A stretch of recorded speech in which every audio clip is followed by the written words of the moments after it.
What is up? Welcome to the Week 14 Matchup live stream here at fantasypoints.com. I'm John Hansen. Greg Cosell, Adam Caplan, standing by, ready to go. I know they're doing well. Ben Kukanis, other side of the glass. Last week of the regular season, in the fantasy season, of course. And we'll kick it off here, guys, without any further I have ado. a question, John. Yes, Greg. How do you know I'm doing well? I could You tell look because well. I studied your body language Okay. before we went on the air there. Your posture was outstanding. How great would it be? You know what? I'm not doing well, and I'm insulted that you didn't ask me. Right. Well, since we're born and we're children, we're conditioned to answer that question with fine or Exactly. great or wonderful. Yeah, you're right. I'm doing horribly. How are you? Yeah, pretty crappy, but yeah, I'm ready to talk some football. I have never been more tired in my entire life. How are you guys? All right. Well, let's start with tonight's game. And Adam, we'll go with you. I see our guy, Adam Schefter, reporting about Dalvin Cook in terms of playing with the harness and expected to handle a normal workload. It's just yes. When you have a shoulder dislocation, you have to wear protection. Whether he'll last all game, you're not going to know because John, you can't hit the player in practice, So we'll see. Hopefully he'll last. Yeah. If you have both Cook and Madison, you got to go Cook, obviously. Oh yeah, that's not in question. Because here's one little nugget for you. They did not add they added a fullback last week, who would help because CJ Ham would have been the emergency running back. CJ Ham is Mr. Short Yardage sometimes. Yeah, true. Would have been a third back last week if they needed to. Well, yeah, they didn't activate that fullback this week. So someone told me to mention that. I'm like, all right. Okay. Yeah. Well, they used to have Amir Abdullah on the roster and he's long gone. He's on the Panthers. Yeah. No Christian Darrisaw. That's a buzzkill, but Rashad Hill was doing well early. Greg. Well, they moved that. Rashad Hill did not start last week. John. No, Udo. In fact, okay. they feel that that's surprising to me. Yeah. Well, they feel. I'm only telling you what they feel. They feel he's really not good enough, and they moved. Is it Udo? Yes, that's what I was mentioning. I believe right guard to left tackle. Correct. Because they did not want Hill to start at left tackle. Well, then what do I know? I know nothing then because I thought he was looking good there early on at left tackle. Okay.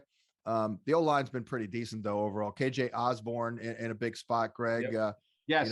You liked him. You liked him a little bit coming out. What do you like about him?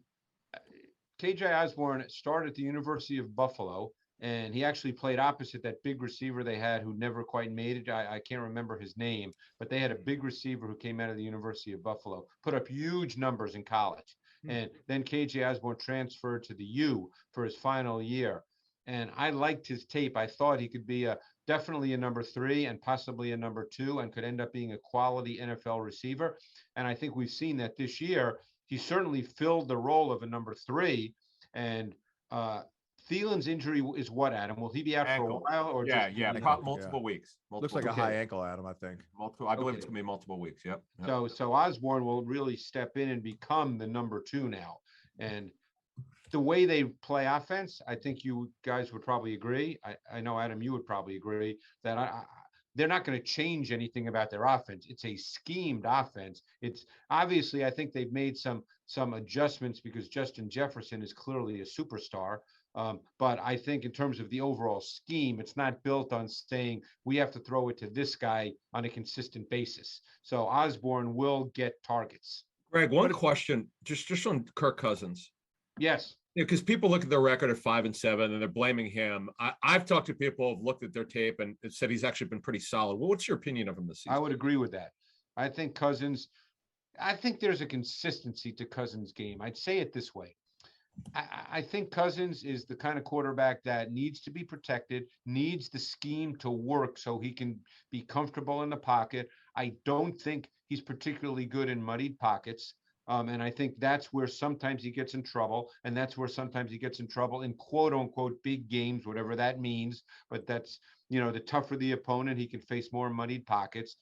But I think if you can have the play action game be effective, have play action boot, have him feel comfortable in the pocket, he's a very efficient player. The one thing I will say, and John, I think you would agree with this, I don't think we very often say about Kirk Cousins, wow, what a great throw. Mm. I think that he's Yeah. an efficient player who executes an offense. There's one stat that we kind of discovered Matthew Collar did, not to get off on a tangent, but I did find it pretty interesting. Notice something crazy. Here's his tweet. Top 10 quarterbacks in terms of quarterback rating win 75 of the games every year, but the Vikings haven't won at that rate with a top rated quarterback. And then you dig a little deeper, and essentially Joe Dolan wrote about this. Kirk Cousins is got a good passer rating on third down and all that, but the conversion rate's not great. So apparently one opinion is he throws ahead of the sticks a lot, efficient and completion percentage high, but you don't get the third down. So maybe that explains in part why, the winning hasn't been in line with the stats. Their defense this year, though, has also been a problem. Sure. That's also part, but that's interesting though. That's it. Very interesting. I have noticed it occasionally, John, but I know it was that bad. Wow. Yeah. It was, I did stop and think a little bit. It did make a lot of sense. Pittsburgh's defense, they've been run on this year. Greg, have you seen them recently to any? Oh yeah, I watched them this week. Obviously they played Baltimore. It's a little different offense clearly than what they're going to get from Minnesota tonight. But their defense has not been, the old steel curtain defense. They've lost key players.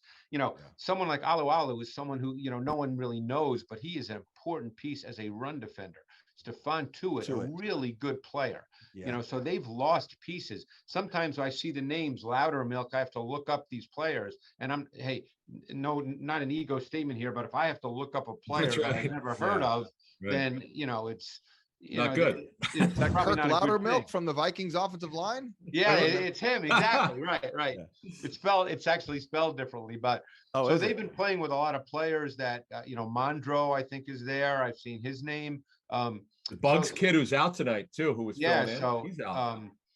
So they, I don't think they're playing with the people that ultimately they want to play with. So this is not a great defense this year. You think we'll see some points in this, Greg, with both offenses? I feel like both offenses will have, pretty solid success. Both defenses are, fairly giving. Steelers without Joe Hayden. Vikings get Peterson back, but they're still down. And they do get Barr and Kendricks back, but they're still down. Danielle Hunter, Everson Griffin. Pass rush is an issue. Well, I think the key thing, we know what Pittsburgh's pass game is. It's a lot of quick game with some 5-step drop timing throws, and then it's vertical shots. Roethlisberger will attack vertically with fades and go routes, predominantly outside the numbers. There's really no intermediate pass game, but Roethlisberger will take his shots. So the question in a scheme like that, John, is he going to hit them? If he hits a few of them, the numbers are good and the big plays are there. Look, we saw Deontay Johnson, who's a very good receiver, drop a touchdown last week. So if they hit 1 or 2 or 3 of those, the numbers are there and they'll score points. Finally, Adam, do you worry about Chase Claypool? The snaps were down a little bit last week, and he's still dealing with this turf toe. Mm-hmm. But the thing that bothers me is what you and I have talked about on our show. I mean, the lack of touchdowns with his size. I mean, this is something they expected. They expected him a major red zone target. I bet Greg would be